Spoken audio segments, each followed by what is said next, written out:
오늘은 지대 이론부터 해볼 겁니다. 자, 책은 160쪽이고요. 강의 노트는 29쪽 하단부 여기서부터 출발합니다. 지대 이론이 있고, 그럼 지대 이론이 끝나고 나면 그러면 도시 공간 구조라는 게 있습니다. 이거 그죠? 그 다음에는 입지 이론이 이렇게 있는데 이 부분이 여러분이 많이 힘들어하십니다. 왜 힘들어하냐면 얘가 경제학적 지식을 알고 가야 되고, 그 다음에 경제학의 역사를 알고 가야 되는데 우리는 그런 거 할 필요 없다고요. 왜냐면 이 부분에서 문제가 만약에 6, 7문제가 나온다. 그러면 그런 거 해야 되는데 여기서 많이 나오면 3문제, 그렇지 않으면 2문제. 어쩔 때는 한 문제도 안 나올 때가 있거든요. 그래서 거기까지는 할 필요 없으니까 그런 배경 밑바탕을 깔지 않는 상태에서 공부하니까 약간 어려운 면이 있어요. 근데 이제 도시 공간 구조는 매우 쉽게 출제하는 경향이 있습니다. 계속 출제되는 거 보면 너무 쉽게 출제하고, 그러니까 지대이론하고 입지론 중에서 입지론이 훨씬 더 중요하고, 입지론은 계산 문제까지 포함됐어요. 자, 기본 1순환이지만 오늘은 계산 문제, 자주 출제되는 계산 문제, 간단한 계산 문제까지 해보도록 하겠습니다. 자, 그럼 지대이론 가볼 건데, 자, 지대이론에서 이제 우리 첫 번째 배워야 될 게 뭐가 나오냐면 이제 이런 게 나옵니다. 우리 이 부분, 제가 그 말을 하려고 했는데 이 부분은 지금 제가 언급했던 3개의 부분은요, 우리 책을 보면 책은 엄청나게 잘 썼습니다. 정말. 그런데 수험생 입장에서는 그걸 이해하기가 쉽지 않습니다. 그러니까 책을 보고 이해하려고 하면 힘들어져요. 그럼 짜증이 날 거니까 책을 보고 이해하려 하지 마시고 집에 가서 이 부분 공부할 때 책보다는 동영상 한번 더 듣는 게 훨씬 더 유용할 겁니다. 자, 이제 지대 가보자고요. 지대 이론은 뭘 시험해내냐면 우리 이제 책을 볼 필요 없고 책에 보면 지대와 직과가 나오고, 그 다음에 두 번째 지대 논쟁이 나오고 막 이렇게 나온다고요. 그 지도론 논쟁 보면 뭐 고전학파가 어떻고 신고전학파가 어떻고 이런 말 나온다고. 그런 것은 우리 시험하고는 크게 상관이 없다. 그러면 시험은 거의 90% 이상이 이 부분에서 출제한다. 이 부분. 지대 결정이론. 지대 결정이론은 학자들의 견해입니다. 리카도라는 사람은, 마르크스라는 사람은, 그 다음에 튀넨이라는 사람은 나는 어떻게 생각한다. 학자들의 견해를 보는 거야.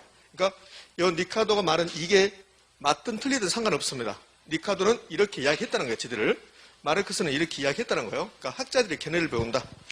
자, 그러면 이제 이 지대 결정이 가장 중요한데 지대하고 직과에 대해서 좀 알 필요가 있는데요.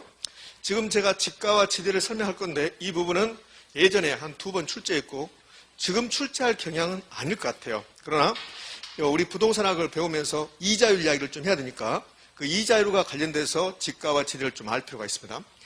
이 직과는 토지 가격이고 지대는 토지 사용료입니다. 자, 그러면 이 직과 토지 가격은 어떻게 구해지냐면 지대 토지 사용료를 이자율로 나눠서 이렇게 해서 직과가 산정돼요.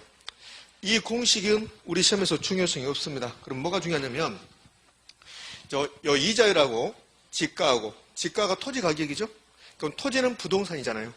그러면 토지가 부동산이고 토지 가격은 부동산 가격이라 할 수 있잖아요. 그래서 지가가 토지 가격이지만 얘가 이제 부동산 가격이다 이렇게 생각을 해보자고요. 부동산 가격이다. 그러면 이자율이 높아지면, 자, 생각해봐요. 이자율이 높아지면 은행에서 연 이자율이 10%라면 굳이 부동산 투자 사업할 필요 없습니다.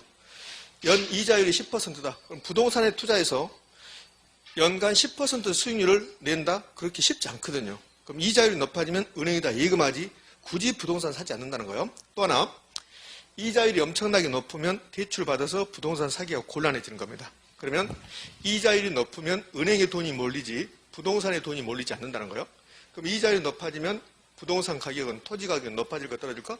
떨어진다는 거예요. 그래서 이자율이 높아지면 토지 가격은 떨어지더라. 부동산 가격이 떨어지더라. 이거 하나 기억하는 거예요.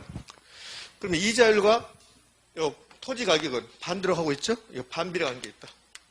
반비례. 여기 우리 시험에서 초창기 시험에서 한 3번 정도 출제했습니다. 자, 지금은 이자율과 토지 가격이, 부동산 가격이 반비례 관계 있습니까? 이걸 출제하는 게 아니라 이거는 상식적으로 이제 기억하고 있어야 돼요.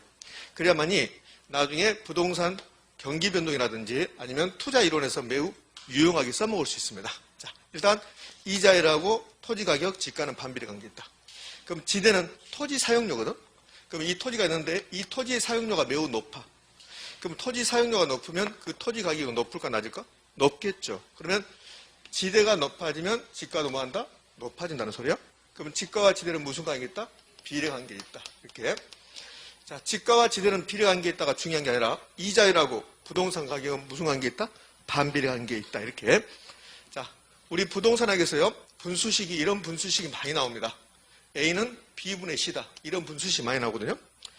지금 이제 네 번째 수업을 하고 있는데, 1, 2, 3, 이 세 개의 주 공부했잖아요. 3주 동안 공부했는데, 이 3주 동안 공부하면서 이론 공식 몇 번 나왔거든요. 가장 대표적인 게 지난주에 배웠던 탄력성이잖아요. 탄력성. 수요의 가격 탄력성, 그러면 수요량의 변화율을 가격 변화로 나눈 것이다.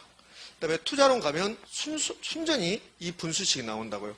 세전 현금 수지성수, 세후 현금 수지성수 이렇게.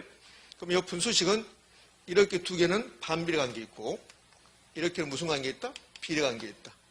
오늘 배우는 내용 중에서 매우 중요한 내용입니다.